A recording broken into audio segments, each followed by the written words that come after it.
வணக்கம். இன்றைய மாவட்ட செய்திகள். மதுரை மீனாட்சி அம்மன் கோவிலில் நடிகையும் ஆந்திர மாநில முன்னாள் அமைச்சருமான ரோஜா தரிசனம் செய்தார். அதைத் தொடர்ந்து அவர் செய்தியாளர்களை சந்தித்தார். இதுல கிளியரா இருக்கும். மார்ச்சோட ஜெகன்மோகன் ரெட்டி சார் சிஎம் முடிஞ்சிச்சு. எலெக்ஷன் அனௌன்ஸ் பண்ணாங்க. ஜூன்ல சந்திரபாபு நாயுடு சிஎம் ஆனார். ஜூலைல தான் அந்த டேங்கர்ஸ் வந்திருக்கு. 17/7/2024 கண்டெய்னர்ஸ் வந்திருக்கு. அது டெஸ்ட்டுக்கு அனுப்புனா 23/7/24 தான் ரிசல்ட்ஸ் வந்திருக்கு. அந்த 23 அன்னைக்கு Tirumala EO Shyamala Rao press meet வச்சுட்டு இதில் வனஸ்பதி வெஜிடபிள் ஃபேட் மிக்ஸ் ஆனதுனால 8 கண்டெய்னரில் 4 நல்லா இருக்குது உள்ளே அனுப்பணும். 4 கண்டெய்னரில் வனஸ்பதிக்கு வெஜிடபிள் ஆயில் மிக்ஸ் ஆனதுனால ரிஜெக்ட் பண்ணிட்டோம், யூஸ் பண்ணலன்னு கிளியராக ஒரு ஈஓ சொல்லியிருக்காங்க. ஏன்னா டிடிடி ஈஓ கண்ட்ரோலில் இருக்கும். ஈஓவில் சேர்மன் கமிட்டி தான் அதில் மெயின் போர்ஷன். அதில் கவர்மெண்ட் இன்வால்மெண்ட் ஒன்றும் இருக்காது. ஸோ கிளியர் கட்டாக வந்தது. நீங்கள் சிஎம்மாக இருக்கும்போது சந்திரபாபு நாயுடு கண்டெய்னர் வந்தது, சாம்பிள் எடுத்தது, ரிப்போர்ட் வந்தது, எல்லாமே உங்கள் கவர்மெண்ட்டில் தப்பு நடக்கல. அது யூஸ் பண்ணல, அது வெஜிடபிள் ஆயில்னு ஈஓ சொல்லியிருக்காங்க.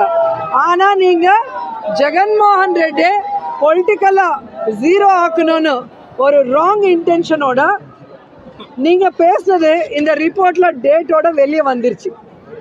ஸோ அதனால நீங்கள் தப்பு பண்ணது பேக் ஃபயர் ஆனது உங்களுக்கு தெரிஞ்சதுனால நீ சைடுக்கு ஒதுங்கிட்ட. உன்னோட டைரக்ஷனில் ஹீரோ பவன் கல்யாண் முன்னுக்கு வந்திருக்காரு. ஸோ இது கிளியர் கட்டாக எல்லாருக்கும் தெரிகிற மாதிரி ப்ரெஸ் தான் பண்ணணும். ஏன்னா இது இனியோட முடியாது. இது எல்லா ஸ்டேட்லும் இந்த ஒரு பேட் பாலிடிக்ஸு இது போனால் கரெக்டாக இருக்காதுன்னு தான் இன்றைக்கி நான் பேச வந்திருக்கேன். ஸோ இன்றைக்கி எல்லா கோயிலில் நாங்கள் எல்லா கடவுளை வேண்டிக்கிறோம்.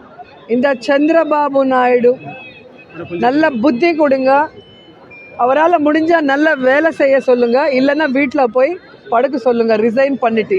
இந்த மாதிரி ஜனங்களையும் ஏமாத்திட்டு, ஃபேமிலி மெம்பர்ஸையும் ஏமாத்திட்டு, ஸ்டேட்டும் ஏமாத்திட்டு, ஃபைனலாக கடவுள் மேலே கூட கை வைக்கணும்னு நினைக்கும் போது அவங்களுக்கு கடவுளே தண்டனை, பெரிய தண்டனை கொடுக்கணும். அப்போ தான் இன்னொருத்தர் கடவுள் கூட விளையாட மாட்டாங்க.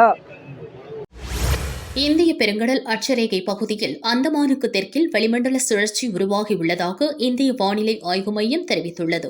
இந்த சுழற்சி மேகக்கூட்டங்களின் அடர்த்தி மற்றும் கடல் பரப்பு வெப்பநிலையால் காற்றழுத்த தாழ்வு பகுதியாக உருவாகலாம். இது கிழக்கு மற்றும் மத்திய வங்கக்கடலுக்கு நகரும் என எதிர்பார்க்கப்படுகிறது. இதன் காரணமாக இன்று கோவை, வேலூர், திருப்பத்தூர், கிருஷ்ணகிரி, தருமபுரி, சேலம், நாமக்கல், கரூர், திருச்சி, நீலகிரி, ஈரோடு, திருப்பூர், தேனி, திண்டுக்கல், மதுரை, விருதுநகர், தென்காசி, திருநெல்வேலி, கன்னியாகுமரி மாவட்டங்களிலும், நாளை கோவை, நீலகிரி, திருப்பூர், தேனி, திண்டுக்கல், மதுரை, விருதுநகர், தென்காசி, திருநெல்வேலி, கன்னியாகுமரி, தூத்துக்குடி, ராமநாதபுரம், சிவகங்கை, புதுக்கோட்டை மாவட்டங்களிலும் மழை பெய்ய வாய்ப்புள்ளதாக வானிலை ஆய்வு மையம் கணித்துள்ளது. சென்னையில் அடுத்த 2 நாட்களும் ஒரு சில இடங்களில் இடி மின்னலுடன் லேசானது முதல் மிதமான மழை பெய்யக்கூடும் எனவும் கணித்துள்ளது.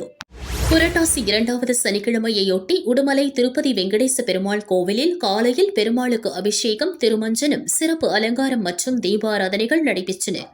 இதில் திரளான பக்தர்கள் பங்கேற்று நீண்ட வரிசையில் காத்திருந்து பெருமாளை தரிசனம் செய்தனர். பக்தர்களுக்கு லட்டு பிரசாதம் வழங்கப்பட்டது.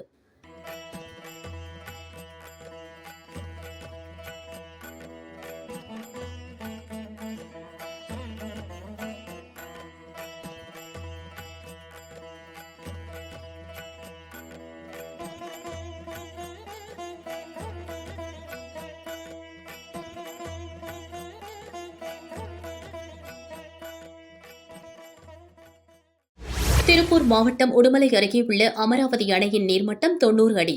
அணை நீர்பிடிப்பு பகுதியில் தொடர்ந்து மழை பெய்ததால் நீர்மட்டம் மளமளவென உயர்ந்து 88 அடியை தொட்டது. அணைக்கு நீர்வரத்து வினாடிக்கு 30 கன அடியாக உள்ளது. அதைத் தொடர்ந்து திருப்பூர் மற்றும் கரூர் மாவட்ட விவசாயிகள் கோரிக்கையை ஏற்று இரு மாவட்டங்களின் பாசன வசதிக்காக அணை நீரை செய்தித்துறை அமைச்சர் சாமிநாதன் திறந்து வைத்தார். இந்த பாசனத்தில் பயன்பெறுகிறது. அதேபோல் திருப்பூர் மாவட்டத்தை பொறுத்தளவு உடுமலை வட்டம், மடத்துக்குளம் வட்டம், தாராபுரம் வட்டம் ஆகிய பகுதிகளில் 25,250 ஏக்கர் ஆக 47,117 ஏக்கர் பாசனம் பெறுவது மட்டுமல்ல, இந்த அமராவதி ஆற்றில் இருக்கக்கூடிய குடிநீர் திட்டங்களுக்கும் பல்வேறு பகுதிக்கு, குறிப்பாக கடைமடை பகுதியாக இருந்தாலும் சரி, அதேபோல் மோளனூர், வெள்ளக்கோவில், காங்கயம், தாராபுரம், உடுமலைப்பேட்டை, மடத்துக்குளம் போன்ற கனியூர் போன்ற பகுதியில் அங்கே இந்த மக்களுக்கு குடிநீருக்கும் இது அங்கே இந்த அணை தண்ணீர் பயன்பட்டு கொண்டிருப்பது மகிழ்ச்சிக்குரிய ஒன்று. எனவே அந்த வகையில் இந்த ஆண்டு சிறப்பாக அணை முழுவதும் நிரம்பியிருப்பது மகிழ்ச்சிக்குரிய ஒன்று. எனவே விவசாயிகளுக்கு மீண்டும் எங்களுடைய வாழ்த்துக்களை தெரிவிக்கிறேன். இதன் மூலம் திருப்பூர் மற்றும் கரூர் மாவட்டங்களில் 47,117 ஏக்கர் நிலங்கள் பாசன வசதி பெறும். வினாடிக்கு 1,140 கன அடி நீர் வெளியேற்றப்படுகிறது. தொடர்ந்து 135 நாட்களில் 70 நாட்கள் தண்ணீர் திறப்பு மற்றும் 65 நாட்கள் தண்ணீர் நிறுத்தம் என்ற அடிப்படையில் 47,117 ஏக்கர் பாசன நிலங்களுக்கு மொத்தம் 6,894.72 மில்லியன் கன அடிக்கு மிகாமல் அணையில் இருந்து தண்ணீர் திறக்கப்படும். நிகழ்ச்சியில் கலெக்டர் கிறிஸ்துராஜ், நீர்வளத்துறை செயற்பொறியாளர் பாலமுருகன், உதவி செயற்பொறியாளர் பாலசுப்ரமணியன், உதவி பொறியாளர் அரவிந்த் மற்றும் விவசாய சங்க பிரதிநிதிகள் பங்கேற்றனர். விருதுநகர் மாவட்டம் சாத்தூர் அருகே கீழவோடம்பட்டியில் கந்தசாமி என்பவருக்கு சொந்தமான பட்டாசு ஆலை செயல்பட்டு வருகிறது. அங்கு இன்று காலை தீபாவளி விற்பனைக்கு அனுப்பி வைக்க தயாராக இருந்த பட்டாசு அறையில் திடீரென தீப்பிடித்தது. பட்டாசுகள் பயங்கர சத்தத்துடன் வெடித்து சிதறின. பட்டாசு சத்தம் 15 கிலோமீட்டர் தூரம் கேட்டதால் மக்கள் அச்சமடைந்தனர்.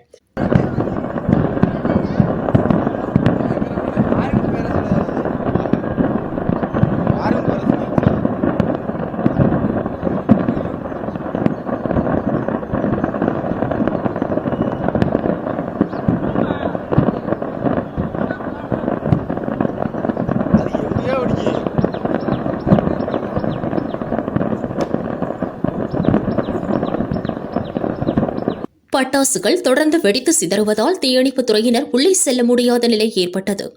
ஆலைக்குள் வடமாநில தொழிலாளர்கள் 10க்கும் மேற்பட்டோர் தங்கியிருந்து வேலை பார்த்துள்ளனர். மீட்பு பணிக்கு உள்ளே செல்ல முடியாததால் அவர்களின் நிலை குறித்து தெரியவில்லை.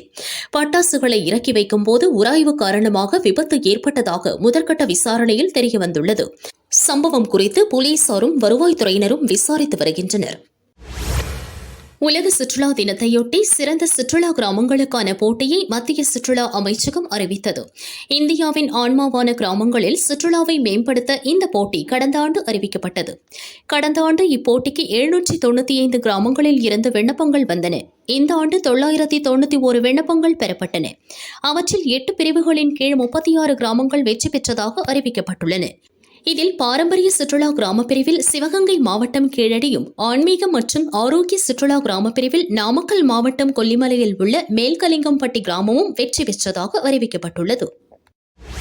தமிழகத்தில் தற்போதைய நிலவரப்படி 9,150 மெகாவாட் திறனில் காற்றாலை மின் நிலையங்கள் உள்ளன. இவற்றை தனியார் நிறுவனங்கள் சொந்த மின் பயன்பாட்டிற்கும் மின்வாரியத்திற்கு மின்சாரத்தை விற்கவும் செய்கின்றன. மே முதல் செப்டம்பர் வரை காற்றாலை சீசன். நடப்பு சீசனில் காற்றாலை மின் நிலையங்களில் இருந்து தினமும் சராசரியாக 3,000 முதல் 4,500 மெகாவாட் வரை மின்சாரம் கிடைத்தது. கடந்த 2023 காற்றாலை சீசனுடன் ஒப்பிடும்போது இந்த ஆண்டு சீசனில் காற்றின் வேகம் பெருமளவு குறைந்து காணப்பட்டது. எப்போதும் இல்லாத வகையில் இந்த ஆண்டு செப்டம்பரிலும் வெயில் சுட்டெரித்தது. இதனால் மின் தேவை அதிகரித்தபடி இருந்தது. இன்னும் சில தினங்களில் காற்றாலை சீசன் முடிகிறது. எனவே மின் தேவையை பூர்த்தி செய்வதில் மின் வாரியத்திற்கு நெருக்கடி ஏற்பட்டுள்ளது.